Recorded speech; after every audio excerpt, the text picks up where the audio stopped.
Good morning friends, আপনাদের আবার একটি নতুন ভিডিওতে স্বাগত জানাই। তো যারা এবছর কলেজে অ্যাডমিশন নিতে চলেছেন তাদের জন্য আজকে আরও একটি গুরুত্বপূর্ণ আপডেট উঠে এসেছে। আপনাদের অনেকের মার্কস বেড়েছে এবং সেই জন্য হয়ে গেছে অনেকটা সমস্যা, আপনাদের পুনরায় কারেকশন করতে হচ্ছে সেই মার্কসগুলো। তো বিভিন্ন কলেজ এবং ইউনিভার্সিটির পক্ষ থেকে উচ্চশিক্ষা দপ্তরের কাছে যাতে আপনাদের এই মেরিট লিস্টের ডেটটি আরেকটু এক্সটেন্ড করা যায়। তো বিস্তারিত জানবো এই ভিডিওতে, সেখানে কি বলা হচ্ছে। অর্থাৎ আপনাদের কিন্তু সুযোগ দিচ্ছে কলেজগুলো যাতে কলেজগুলোরও সমস্যা না হয় এবং আপনাদেরও সমস্যা না হয়। তো কি বলা হচ্ছে বিভিন্ন কলেজের পক্ষ থেকে সেটা আপনাদের এই ভিডিওতে আমি বলে দিচ্ছি। ভিডিওটা আপনারা পুরো দেখুন এবং আপনাদের মেরিট লিস্টের সময়সীমাটা অর্থাৎ মেরিট লিস্ট পাবলিকেশনের সময়সীমাটা কিন্তু একটু বৃদ্ধি পেতে চলেছে। 31 তারিখ যে ডেটটি রয়েছে অর্থাৎ 4 দিন আপনারা সময় পাচ্ছিলেন এই মেরিট লিস্ট পাওয়ার জন্য, বা কলেজগুলোর কাছে 4 দিন সময় রয়েছে 27 তারিখের পর 31 তারিখ পর্যন্ত সেই মেরিট লিস্ট প্রকাশ করার, সেই দিনটাকে যাতে আরেকটু বাড়ানো যায় সেটাই তারা বলছেন, যাতে নির্ভুলভাবে এই মেরিট লিস্টটা পাবলিশ করা যায়। কেননা বহুগুণ স্টুডেন্টস অর্থাৎ একটা কলেজের যা সিট রয়েছে তার থেকে 100 গুণ স্টুডেন্টস কিন্তু সেখানে আবেদন করেছে। এতগুলো স্টুডেন্টসদের মধ্যে থেকে সিট ওয়াইজ এবং ক্যাটেগরি ওয়াইজ সমস্ত যে মেরিট পয়েন্ট বের করা কিন্তু যথেষ্ট সমস্যা, সেটা সিস্টেমেটিক্যালি হলেও বা কম্পিউটারাইজড হলেও কিন্তু অনেক রকম প্রবলেম সেখানে থাকে। সুতরাং আপনাদের ভালোর জন্য কলেজগুলি কিন্তু এটা বলেছে। তো দেখে নেব কি বলা হচ্ছে। মেধা তালিকা প্রকাশের সময় বাড়ানোর আর্জি। স্নাতকে ভর্তির জন্য মহানগরের বেশ কিছু কলেজ বা বহু বিষয়ে আসনের তুলনায় 1 থেকে 150 গুণ পর্যন্ত আবেদন জমা পড়েছে। ভাবতে পারছেন, অর্থাৎ একটা সাবজেক্টে যা সিট রয়েছে তার থেকে 1 থেকে 150 গুণ আবেদন হয়েছে। এখানে আপনাদের একটা প্রশ্ন চলে আসে যে তাহলে এবার প্রত্যেকে কি অনার্সে চান্স পাবে, বা প্রত্যেকে কি কলেজে অ্যাডমিশন নিতে পারবে, নাকি পরবর্তীতে কোনো সমস্যা তৈরি হতে পারে, যার প্রভাব পড়েছে গোটা কলেজে। 20 আগস্টের মধ্যে অনেক কলেজে মোট আসনের 50 থেকে 70 গুণ আবেদন জমা পড়েছে। উচ্চ মাধ্যমিক শিক্ষা সংসদ সহ অন্যদের আর্জি বিবেচনা করে পড়ুয়াদের স্বার্থে অনলাইনে যে আবেদন প্রক্রিয়া সেটা কিন্তু বাড়ানো হয়েছিল এবং এটা উচ্চশিক্ষা দপ্তরের নোটিফিকেশনের ভিত্তিতে। এই প্রেক্ষিতে শহরের যে কলেজগুলোর অধ্যক্ষ রয়েছে তারা চাইছেন মেধা তালিকা প্রকাশের সময়টা কিছুটা যদি বাড়ানো হতো তাহলে ভালো হতো, তাহলে নির্ভুলভাবে মেধা তালিকা প্রকাশ করা নিশ্চিত করা যেতে পারত। একই আর্জি অনেক পড়ুয়া ও অভিভাবকদেরও। অর্থাৎ এই তাড়াহুড়োর মাঝখানে না হয় কোনো এমন স্টুডেন্টস আছে যার মেরিট পয়েন্টে নাম আসা দরকার ছিল বা মেরিট লিস্টে নাম আসার দরকার ছিল, সেই নামটাই না বাদ চলে যায়, এরকম সমস্যাটা কিন্তু হতেই পারে। কিছু কলেজ মেধা তালিকা প্রকাশের সময় সামান্য পিছিয়েছে, তা রাজ্যের নির্দিষ্ট করে দেওয়া 31 আগস্টের মধ্যেই।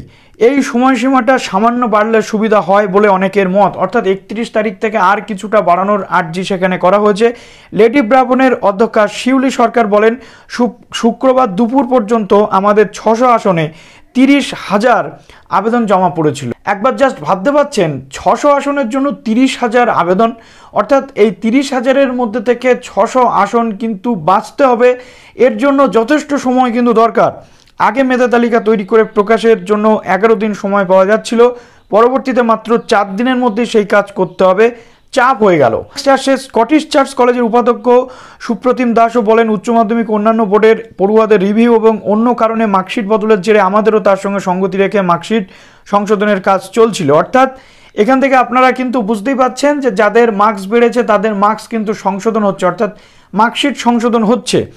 এখন অনলাইনে সার্ভিস প্রোভাইডারের চাপ আরও বেড়ে গেল। সুরেন্দ্রনাথ কলেজের অধ্যক্ষ ইন্দ্রনীল কর জানান, আবেদনের সময়ের সঙ্গে সামঞ্জস্য রেখেই মেধা তালিকা প্রকাশের সময় কমপক্ষে 2 থেকে 3 দিন বাড়া ভালো হতো। তার বক্তব্য, আমাদের ইতিমধ্যে 50,000 আবেদন জমা পড়ে গিয়েছে। এত কম সময়ে এখন মেধা তালিকা প্রকাশের ক্ষেত্রে কোনো ভুল থেকে গেলে তা সমস্যা হবে। উচ্চশিক্ষা দপ্তরের 13 জুলাই নির্দেশিকা অনুযায়ী স্নাতকে অনলাইনের আবেদনের শেষ তারিখ 20 আগস্ট ধরে নিয়ে কলেজ বিশ্ববিদ্যালয়গুলি পোর্টালে মেধা তালিকা প্রকাশের সম্ভাব্য দিনক্ষণ জানিয়েছিল। অর্থাৎ এটা 22-23 তারিখ নাগাদ ছিল। শুক্রবার শেষ মুহূর্তে উচ্চশিক্ষা দপ্তরের বার্তা পেয়ে আবেদনের সময়সীমা বাড়ানোর পাশাপাশি শহর ও শহরতলির কিছু কলেজ মেধা তালিকা প্রকাশের সময়ও কিছুটা পিছিয়ে দিতে শুরু করেছে। যেমন মনীন্দ্রচন্দ্র কলেজ অধ্যক্ষ মন্টুরাম সামন্ত বলছেন, আমাদের 22 আগস্ট মেধা তালিকা প্রকাশের কথা ছিল, তাতে কোনো ভুল ত্রুটি হলে সমস্যা হতে পারত।